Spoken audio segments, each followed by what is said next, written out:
복된 하루가 되시기를 간절히 축원을 드립니다. 많은 사람들이 세상에 살아가면서 무엇을 듣고 있느냐라는 것도 중요하지만 또 무엇을 보고 있느냐라는 것도 매우 중요합니다. 물론 듣는 것과 보는 것이 대부분 일치하는 경우들이 많이 있지만 하지만 또 보는 것과 듣는 것이 다르게 살아가는 경우도 있을 수 있거든요. 오늘 특별히 본문에 있는 말씀 속에서 바울이 복음을 전할 때에 이 바울을 매우 주목하여 보고 있는 한 사람이 있고 또 바울도 역시 하나님의 말씀을 전하면서 특별히 한 사람에 대하여 주목하여 보고 있는 것을 볼 수 있습니다. 이렇게 서로가 서로에 주목하고 있을 때 또 이것을 좀 다른 말로는 포커스를 잘 서로가 맞추고 있으면 그러면은 그 안에서 매우 큰 시너지 효과가 나는 것을 볼 수 있는데 오늘 말씀을 통해서 서로에게 포커스를 맞추고 또한 하나님의 포커스를 맞추어서 살아갈 수 있는 그러한 영성을 가지고 나아갈 수 있는 복된 저와 여러분이 되기를 주님의 이름으로 간절히 축원을 드립니다. 사도 바울이 바나바와 함께 바로 앞에 보면은 이고니온이라는 곳에서 하나님의 말씀을 전합니다. 그런데 놀랍게도 그 말씀을 들을 때에 그 말씀을 주목하여 듣는 이도 있지만 사실 그의 말을 주목하지 않고 그리고 오히려 더 방해하거나 더 나아가서 이 바울과 바나바를 죽이고자 하는 유대인들이 있었습니다. 그래서 그대 하나님의 말씀을 전할 때에 이 복음을 순수하게 듣는 사람들이 없음을 깨닫고 또한 자기들을 죽이려고 하자 그것을 떠나서 다른 곳으로 옮겨가게 됩니다. 바로 옮겨간 곳이 바로 오늘 본문에 등장하는 루스드라라는 곳인데 그런데 여기서 역시 똑같이 복음을 전하는데 이번에는 그 복음을 듣는 자들이 생겨나기 시작합니다. 바로 앞서서는 복음을 듣고도 말씀을 듣고도 그들 가운데 오히려 돈을 들어 그들을 죽이려는 사람들이 있었다면 오늘 본문에서는 그 말씀을 주목하여 잘 보고 듣는 사람들이 생기기 시작했다는 겁니다. 그들이 말할 때에 특별히 바울과 그리고 바나바가 설교할 때에 그들의 말을 잘 듣고 있는 오늘 본문에 있는 한 사람이 등장하는데 그는 바로 나면서부터 걷지 못한 사람인 것을 보게 됩니다. 특별히 우리가 하나님의 말씀을 들을 때 어떻게 그 말씀을 듣고 있는지가 이렇게 매우 중요합니다. 듣는다라는 말은 헬라어로는 아쿠오라고 말하는데 그런데 이 말은요 그냥 한 번 듣고 그리고 흘려보내는 그러한 그냥 호기심 정도의 듣는 것이 아니라 매우 집중하여 듣는 그러한 자세를 말하고 있는 겁니다. 관심을 가지고 기대함을 가지고 마음을 다해서 열심으로 듣고 있는 사람들 그 듣는 것을 그런 듣는 자세를 가지고 하나님의 말씀을 들을 때에 그 말씀이 얼마나 귀하게 드리고 또 나에게 주시는 하나님의 말씀을 듣게 될 때에 우리가 그 말씀에서 은혜와 역사를 체험하게 되는 줄로 믿습니다. 마찬가지입니다. 우리가 어떠한 세상에서 나가서 마찬가지이지만 첫 번째 우리가 잘 듣는 자세를 갖고 있어야 그래야지만이 그 사람과 혹은 또 나와의 관계 가운데 서로가 서로를 주목하여 볼 수 있게 되고 또 사람이 갖고 있는 그런 감정이 하나가 되고 혹은 소통하게 될 때 그 안에서 더 좋은 그런 어떠한 교제가 있을 수 있는 것처럼 우리가 하나님의 말씀을 주목하여 보고 듣지 않는다면 이 말씀이 나와 상관없는 말씀이 될 수밖에 없고 그저 그냥 듣고 흘려보낼 수밖에 없는 혹은 호기심으로 볼 수밖에 없는 말씀으로 끝날 수밖에 없다라는 겁니다. 따라서 우리가 주의 말씀을 들을 때에 정말 이것이 나에게 주시는 말씀으로 마음과 생각을 우리가 오롯이 하나님을 향하여 우리가 나아가게 될 때 하나님께서 우리에게 주시는 음성을 듣게 되고 또한 그 깨달음을 통하여 우리가 이 땅 가운데 믿음으로 승리하는 삶을 살아갈 수 있는 줄로 믿습니다.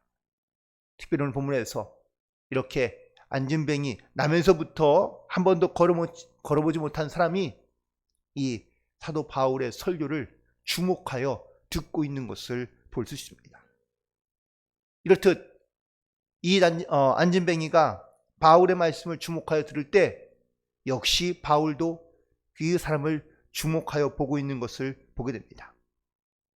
구절에 있는 말씀에 바울이 말하는 것을 듣거늘, 그 다음에는 바울이 주목하여 그를 바라보고 있었다고 말씀하고 있습니다. 사실 이곳에 있다 보면 뭐 또 설교를 하다 보면 많은 분들이 앉아 있지만 여러분들의 모습이 대충은 다 보입니다. 어떻게 듣고 있는지, 또 어떻게 말씀을 들으려 하고 있는지를 어느 정도 다 볼 수 있거든요. 느낄 수도 있고. 선생님들이 가르치다 보면은 칠판에서 뭘 쓰고 있어도 뒤에서 뭘 장난하는 애들이 다 보인다고 그러지 않습니까? 이게 벌써 듣고자 하는 혹은 또 주목하여 보고 있는 것이 눈에 띄기도 하고 또 보이기도 합니다.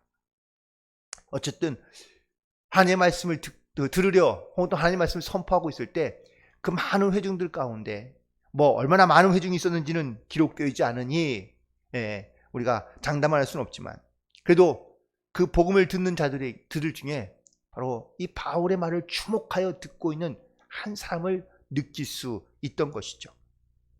유독 그 많은 사람들 가운데 눈이 초롱초롱하고 또 바울의 말을 하나님의 말씀으로 듣고 있는 한 사람이 있었는데 그게 바로 안진뱅이였다라는 사실입니다.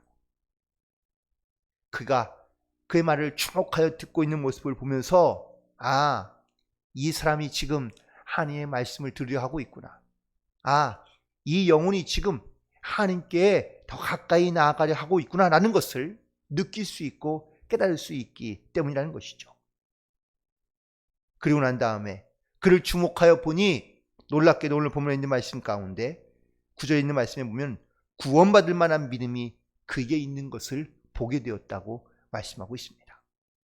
뭐 구원받을 만한 믿음이 따로 있는가라고 이렇게 생각할 수 있는데 구원받을 만한 믿음은 따로 있다는 것을 오늘 본문에서 말씀해 주고 있습니다. 아마 바울의 설교를 듣고 있는 사람들 중에는 이 사람만 있었던 것은 아니었겠죠. 바울이 이 사람을 주목하여 보게 된 이유가 바로 이 마음을 주셨기 때문입니다. 그가 구원을 사모하고 있으며 또한 구원받을 만한 믿음이 있다는 것을 사도 바울은 느낄 수 있었고 또한 성령께서 그의 마음 가운데 전해 주신 것이죠. 무엇보다 정말 은혜를 사모하고 말씀을 사모하는 사람들을 보면은요 아무래도 다를 수밖에 없습니다. 예수님도 비유로 말씀하셨습니다. 특별히 씨 뿌리는 자가 씨를 뿌리러 갔을 때에 4가지의 밭이 있다고 말씀하시죠. 첫 번째는 길가와 같은 사람입니다. 마음입니다. 아무리 씨를 뿌려 해도 절대 그 씨가 땅에 들어가지 않는 그러한 마음을 말하고 있는 겁니다. 또 돌짝과 같은 밭도 있습니다. 거칩니다.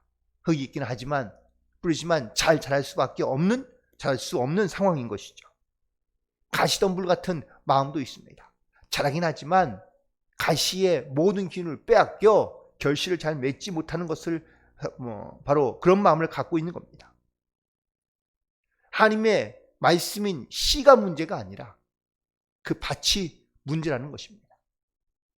결국 우리의 마음밭이 어떠한 마음으로 우리가 하나님의 말씀을 받아들이며 그 말씀을 우리가 또한 순종하는 영적인 자세가 되어 있는 사람에게 그 결실을 기대할 수 있는 것이라는 것을 말씀하고 있습니다. 오늘 본문과 매우 흡사한 사건이 사도행전 3장에도 등장합니다. 베드로와 요한이 기도하러 예루살렘 성전에 올라갈 때에 미문에 앉아있는 한 안진뱅이를 발견하게 됩니다. 그런데 여기에서는 더 놀라운 사건은 그렇다고 베드로와 요한이 성전에 기도하러 들어가는 과정이었지 그들이 복음을 전하거나 말씀을 전한 것은 아니었거든요. 그런데 사도행전 3장 4절에 보니까 성전에 올라가면서 이 안진뱅이를 베드로와 요한이 주목하여 보았다고 말씀하고 있습니다. 왜 베드로와 요한이 성전에 기도하러 올라가면서 왜 이 안진뱅이를 주목하여 보았을까요? 그것은 바로 하나님께서 그들 가운데 그 영혼이 구원받을 만한 믿음이 갖게 하시고 또한 있다는 것을 깨닫게 하셨기 때문인 것입니다. 하나님의 말씀을 듣는다는 것은 신앙적으로 매우 중요한 어떤 신앙적인 행위라고 말할 수 있습니다. 말씀을 들으면서 그냥 호기심이나 단순히 지적인 관심으로 우리가 말씀을 듣는 것이 아니라 정말 이 말씀이 나에게 주시는 말씀으로 들을 수 있는 이 영적인 귀가 열려 있고 또 하나님의 말씀을 받을 만한 영적인 준비가 되어 있는 것을 오늘 본문에서는 구원을 받을 만한 믿음이라고 표현하고 있다는 사실입니다. 우리도 하루하루를 살아가며 이 주님의 은혜를 우리가 사모하는 믿음을 가지고 그 은혜를 받을 만한 그런 영적인 결단 가운데 나아가게 될 때 하나님의 말씀이 바로 나에게 역사하는 말씀으로 또한 때로는 구원을 주실 만한 온전한 믿음으로 우리가 하나님 앞에 나아가게 될 때 그 말씀으로 말미암아 우리가 이 땅 가운데 구원받으며 승리하는 영적인 삶을 살아갈 수 있는 줄로 믿습니다. 그래서 마지막으로 오늘 본문에 있는 말씀 가운데 가장 또 다른 중요한 부분은 바로 말씀에 순종했다라는 사실입니다. 이 사람은 나면서부터 한 번도 걸어보지 못한 사람이라고 성경은 기록되어져 있습니다. 그러면은 일어나거나 아니면 걸어본 경험이 없으니 사도 바울이 믿음을 가지고 있는 그 명의 상태를 보고 일어나 걸어라 라고 말했지만 한 번도 걸어본 적이 없는 이 사람이 과연 그 말씀에 순종할 수 있을까? 물론 바울이 하나님의 말씀을 증거하며 그 마음 가운데 사모하는 마음이 생기고 또 그의 말에 내가 순종하겠다라는 이러한 그런 생각은 갖고 있다 할지라도 지금에 있는 자기의 처지 혹은 지금까지 가져왔던 자기의 습관을 봤을 때는 일어나 걷는다는 것은 불가능한 이야기이기 때문인 것입니다. 믿음이란 지금의 자기의 처지, 자기의 상황을 보면서 우리가 나아가는 것이 아니라 지금의 자기의 처지와 상황을 완전히 잊어버리고 그리고 온전히 하나님께 맡기며 순종하며 나아가게 될 때 그때 바로 믿음의 역사가 시작되고 나타나게 되는 줄로 믿습니다. 이 안진뱅이는 바울의 말을 들으면서 지금까지의 자기의 경험과 또한 사람들의 생각과 그리고 자기가 지금까지 가졌던 습관들을 다 잊어버렸습니다. 아니 정확하게 보면 의식하지 않은 겁니다. 남이 뭐라고 생각하든 남이 뭐리 말하든 혹은 또 자기의 과거가 어땠든 앞으로의 미래가 어떻게 될지 이 사람은 전혀 개의치 않습니다. 그리고 오로지 바울이 전한 그 말에만 주목하여 자기의 모든 인생의 포커스를 지금 이 말씀에 의지하여 순종함으로 나아가고 있는 것을 보게 됩니다. 우리도 하나님의 말씀에 포커스를 맞추고 나아갈 수 있는 영적인 결단이 필요합니다.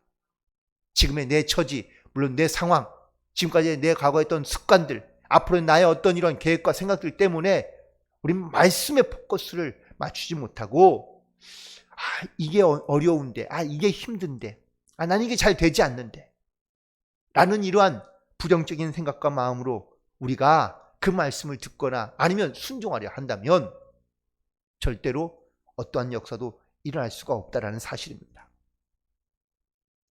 요한복음 5장에 베데스다 연못가에 38년 된 병자가 등장합니다. 그도 역시 아주 오랫동안 병을 앓고 있었기 때문에 그 베데스다 연못가에 있긴 하지만 기적을 기대하며 소망하는 가운데 있긴 하지만 그런 여전히 자기의 어떤 이러한 모습과 또한 부정적인 생각들 때문에 그런 예수님의 말씀에 단번에 순종하지 못하는 경우가 생길 수밖에 없습니다. 38년 동안 이렇게 아프며 누워 있었는데 예수님이 말씀하신다고 쉽게 일어나십니까? 그러나 예수님께서 일어나 걸으라고 말씀하실 때 그도 역시 자기의 처지와 자기의 상황과 혹은 그 많은 병자들 중에서 왜 예수님은 그 38년 된 병자를 찾아가셨을까? 저는 오늘 이 말씀 속에서 그에게도 역시 구원받을 만한 믿음이 있었기 때문에 바로 예수님께서 그를 찾아가 낫게 하시고 또한 하나님의 역사가 그의 삶 가운데 나타나게 된 줄로 믿습니다. 내가 자그마치 38년이나 알았는데 이게 가능합니까?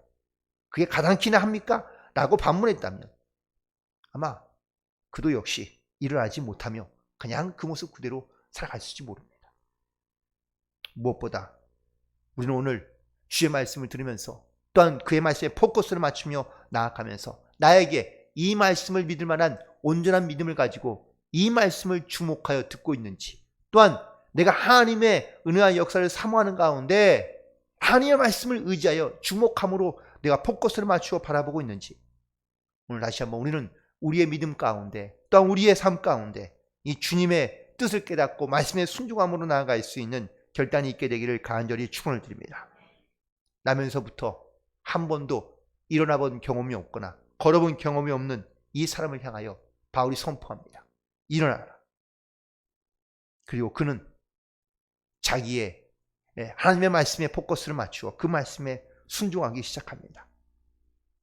가능성만 가지고 믿음이라고 말하지는 않습니다. 그 가능성이 바로 지금 나의 행함으로 행동으로 옮겨지게 될 때 바로 그 믿음의 귀한 역사가 나타나게 되는 줄로 믿습니다. 믿음이라는 것에는 크게는 두 가지가 있다고 합니다. 하나는 바로 영혼을 구원받는 믿음입니다. 내가 입으로 시인하고 그리고 고백하여 얻는 이 구원의 믿음은 바로 내가 하나님의 말씀과 그 은혜에 내가 순종함으로 또한 하나님의 믿음을 가지고 하나님 앞에 구원의 확신을 가지고 나아가게 될 때 우리에게 주시는 믿음입니다. 그런데 또 하나의 믿음이 있는데 그건 바로 기적을 믿는 믿음입니다. 물론 이런 믿음을 가지고 살아가는 사람들도 있지만 대부분은 이런 믿음을 갖지 못하며 살아가는 경우가 많다는 겁니다. 즉 첫 번째, 입으로 시인하여 얻는 믿음은 쉽게 혹은 누구나 가질 수 있는 믿음이지만 기적과 이적을 믿는 믿음은 체험이 필요하기 때문입니다. 우리의 믿음이 말을 듣는 것이나 아니면 잘 아는 것으로만 그쳐서는 안 됩니다. 즉 입으로 시인하여 구원 얻는 것으로 그치는 것이 아니라 내 삶에서 하나님의 살아계심을 경험하고 체험하며 또한 그것을 증거하며 나아갈 수 있는 이 이적을 체험한 믿음을 가지고 살아갈 수 있게 되기를 간절히 소망합니다. 하나님의 역사와 하나님의 은혜가 과연 언제 어떻게 일어나게 될지 사실 우리는 알 수 없습니다. 하지만 우리는 이 믿음을 가지고 하나님의 말씀 가운데 포커스를 가지고 우리의 인생을 주께 맡기며 살아간다면 하나님께서 반드시 그 주목하는 인생들을 향하여 이런 놀라운 믿음의 역사가 나타나게 되는 줄로 믿습니다. 말씀을 다시 한번 정리해보며 나는 과연 내 인생의 포커스를 어디에 두고 살고 있는지를 또한 무엇을 주목하여 듣고 있으며 무엇을 주목하여 바라보고 있는지를 우리는 날마다 믿음으로 결단하며 나아가야 될 줄로 믿습니다. 우리는 수많은 하나님의 말씀을 듣기도 하고 보기도 합니다. 그런데 그 말씀을 들으면서 나는 하나님의 살아계신 하나님을 경험하며 또한 고백하며 살고 있는지, 그 살아계신 하나님을 말미암아 내 삶의 모든 생각과 주권이 하나님께 있음을 믿음으로 고백하며 그리고 그 말씀에 순종함으로 나아가고 있는지, 내가 이 구원받을 만한 믿음과 순종함을 통하여 하나님의 이런 놀라운 은혜와 역사를 체험하며 이 땅 가운데 살아가고 있으면 어떤 역사가 일어나냐? 세상에 있는 사람들이 우리를 주목하여 보기 시작한다는 사실입니다.